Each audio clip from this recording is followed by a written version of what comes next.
నిత్య పూజలివివు నేరిచిననో ప్రత్యక్షమైనట్టి పరమాత్మునికి నిత్య పూజలివివో.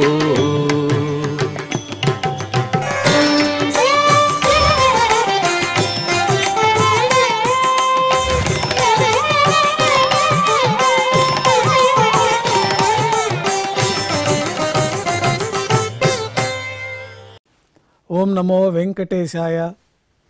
ఈరోజు శుక్రవారము, శ్రీ విశ్వావసునామ సంవత్సరము, దక్షిణాయనము, శరదృతువు, ఆశ్వీజ మాసము, శుక్లపక్షము, చవితి తిథి, విశాఖ నక్షత్రము, సెప్టెంబర్ 26, 2025.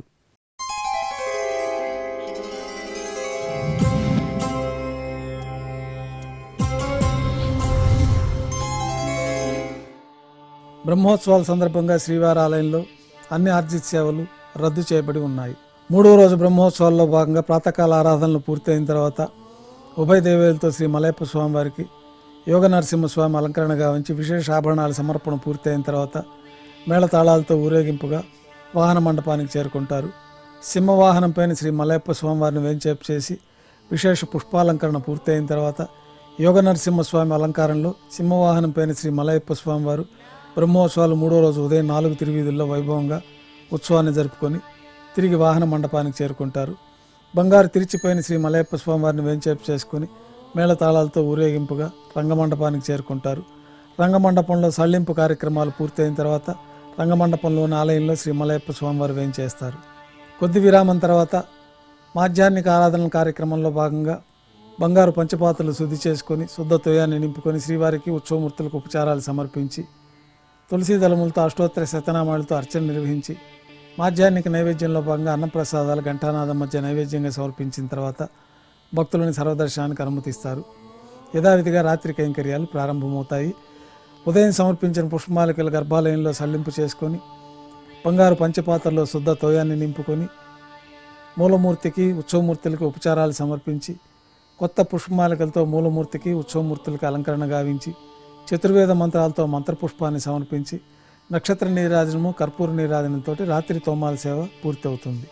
అష్టోత్తర శతనామావళితో స్వామివారికి అర్చన నిర్వహించిన తర్వాత రాత్రి నైవేద్యంలో భాగంగా అన్నప్రసాదాలు, పన్యారాలు, దోశ, ఘంటానాదం మధ్య నైవేద్యంగా సమర్పించి తిరువీస నైవేద్యం పూర్తయిన తర్వాత భక్తుల్ని సర్వదర్శనానికి అనుమతిస్తారు. 3వ రోజు సాయంత్రం బ్రహ్మోత్సవాల్లో భాగంగా ఉభయ దేవేలతో శ్రీ మలయప్ప స్వామివారికి విశేషమైన కృష్ణావతార ఘట్టంలో అలంకరణ గావించి మేళతాళాలతో ఊరేగింపుగా వాహన మండపానికి చేరుకుంటారు. వాహన మండపంలో ముత్యపందిరి వాహనం పైన ఉభయ దేవేలతో శ్రీ మలయప్ప స్వామివారు వేంచేసి కృష్ణావతార అలంకరణలో దర్శనమిస్తారు. విశేష పుష్పాలంకరణ పూర్తయిన తర్వాత ముత్యపందిరి వాహనం పైన ఉభయ దేవేలతో శ్రీ మలయప్ప స్వామివారు 4 తిరువీధులు ఉత్సవం జరుపుకొని తిరిగి వాహన మండపానికి చేరుకుంటారు. బంగారు తిరిచిపోయిన ఉభయ దేవేలతో శ్రీ మలయప్ప స్వామివారిని వేంచేపు చేసుకొని మేళతాళాలతో ఊరేగింపుగా శ్రీవారి ఆలయంలోని రంగమండపానికి చేరుకుంటారు. రంగమండపంలో సళ్ళింపు కార్యక్రమాలు పూర్తయిన తర్వాత రంగమండపంలోని మందిరంలోకి ఉభయ దేవులతో శ్రీ మలయప్ప స్వామివారు వేంచేస్తారు. కొద్ది విరామం తర్వాత రాత్రి ఏకాంత సేవలో భాగంగా రాత్రి సమర్పించిన పుష్పమాలికలు సళ్ళింపు చేసుకొని గర్భాలయాన్ని శుద్ధి చేసుకొని బంగారు పంచపాత్రలో బ్రహ్మ తిరువారాధన కోసమే తీర్థాన్ని సమర్పించి ఏకాంత సేవలో భాగంగా బంగారు పట్టు పాన్పు పైన కౌతుకపైనమైన శ్రీ భోగ శ్రీనివాసమూర్తి వారిని వేంచేపు చేసుకొని ఈ సందర్భంగా దారోష్ణమైన గోక్షీరము, జీడిపప్పు, ద్రాక్ష, కలకండ కలిపిన మిశ్రమాన్ని నైవేద్యంగా సమర్పించి పండ్లు నైవేద్యంగా సమర్పించి కర్పూర నీరాజనంతో ఏకాంత సేవ పూర్తి అవుతుంది. ఓం నమో వెంకటేశాయ.